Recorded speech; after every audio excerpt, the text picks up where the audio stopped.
Hey everybody, Jeff May here with that hashtag show here at Los Angeles Comic Con. I'm so excited to be joined by Rob Liefeld. Rob, how are you? I'm great. Thanks for having me, man. Are you enjoying the con so far? I'm so excited. It's back.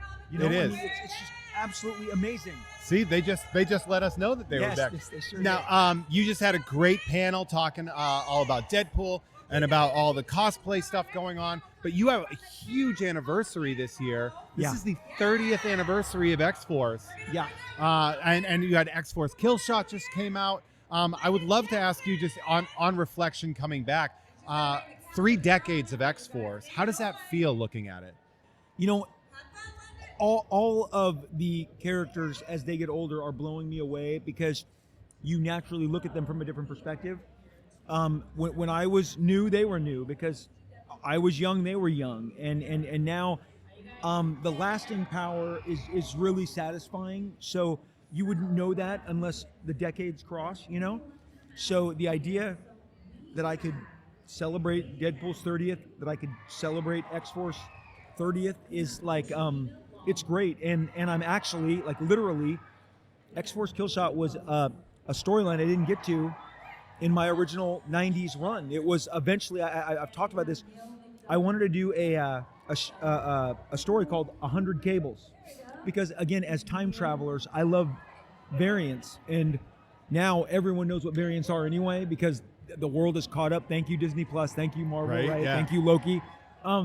But so I couldn't do 100, but I could do 5 in X-Force Kill Shot, the 30th anniversary book that's out right now. We have multiple Cable X-Force teams taking on the 6th Cable, which is Strife, the bad Cable, and it was just a blast. And you know, I thought they would maybe like kind of give me trouble about confirming it, but approve, boom, we're off to the races. Do you think that ties a little bit into your ability to sort of prove that when you're putting out, I mean, we look at some of the books that you've done recently and put out that have been so well received. When you look at like Snake Eyes, for example, is a really great example of that you get this sort of implicit trust, as well as having this sort of, and I mean, obviously the relationship has healed much better, but that prodigal son vibe of coming back, you know, we did the Heroes Were Born, prodigal son. Sure. No, I love that. You have to understand this. I never left Marvel. Yeah. I left them to write and draw and create my own stuff, but by just, you understand, young Rob Liefeld looked at those agreements and they were on manila paper and with Marvel banner, and it said, if you create this character, you participate this percentage, for the life of the character. And I literally was like, you got to understand, the New Mutants had a bunch of characters and the book was failing. Mm-hmm. Those they were a little tired. Characters get tired. That's why you introduce new characters. And so the minute I gave them Cable, gave them Deadpool, gave them Domino, I knew I was in a contract with Marvel for life. Mm-hmm. So like sometimes I'm not active with them, but certainly even Heroes Reborn, that I knew was like the water was boiling the whole time. Like we had an entire New York division against us, and they literally told us, congratulations, like the editorial, we're going to be rooting against us the whole time. And I'm like, I'm so happy the executive branch is aware of this. And sometimes I wonder, did they just want us to inspire them for a year, you know? But like I said, that was the closest it came. But even when that was over, I was like, awesome, I got to do Captain America. I'm out. Good luck in bankruptcy. And take care of yourself.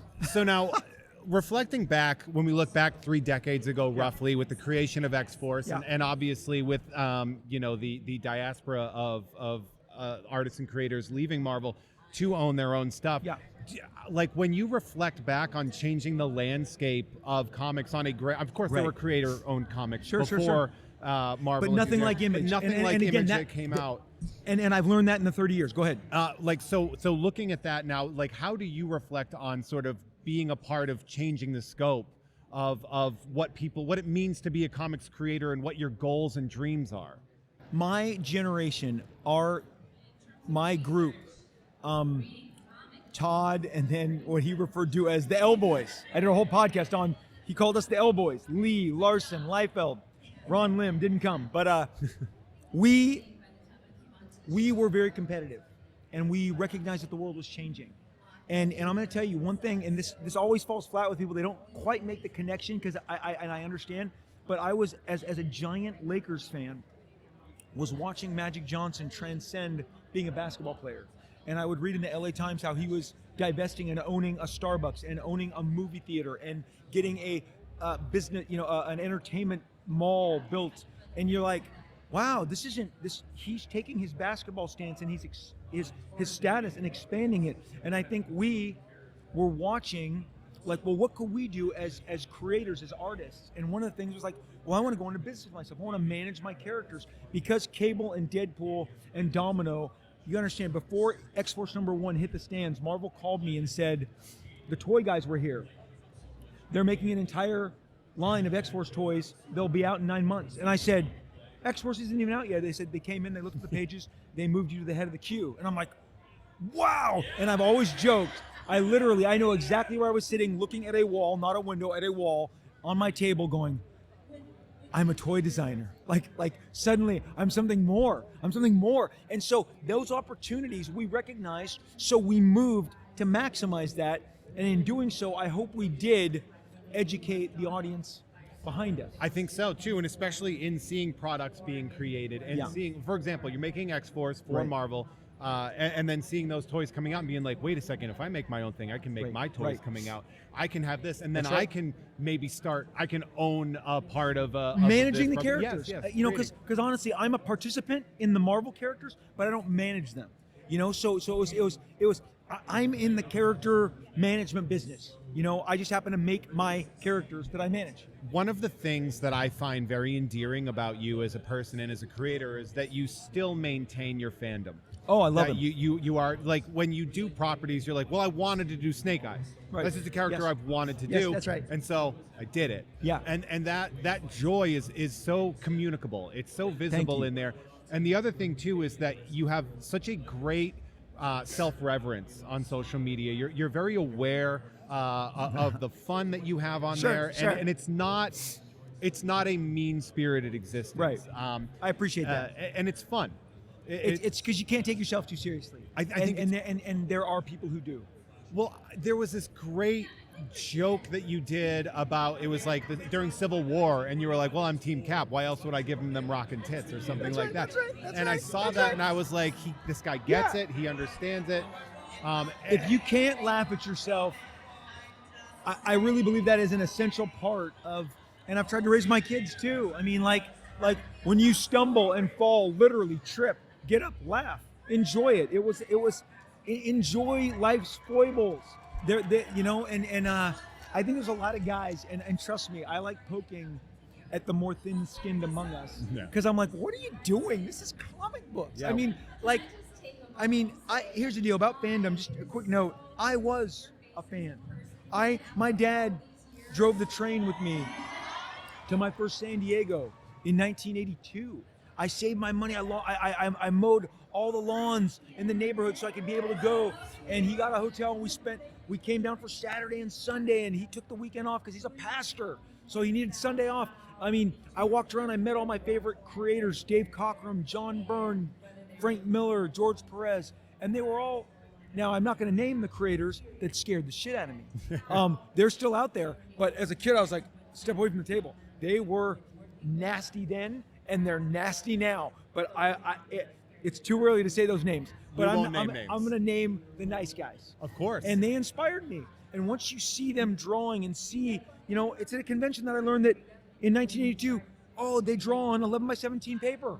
I didn't know that. I didn't know you drew that big. No more computer with the paper. internet now, everyone knows this. Everyone knows this. But back in the day, these conventions were more meaningful because the experience wasn't shared. You were there, you experienced it, and that was it. It didn't travel like this is going to travel. Oh, yeah. Now, I know I only got you for a little bit more time. And that being said, I wanted to ask, we're getting news often about Prophet. Yes. And pushing forward. Of course, premiered Youngblood #2. Yes. And just became this really, really great push, great character. And now we're seeing him sort of this resurgence of it. So what can we expect to hear about Prophet coming forward? Prophet, funny byline, Prophet was going to be in, had I stayed around, he was coming in that late teens of X-Force. Oh, wow. He was a cop from the future that was going to pursue cable. And again, but I was like, nah, I'm like, now I'm keeping them for my new endeavors.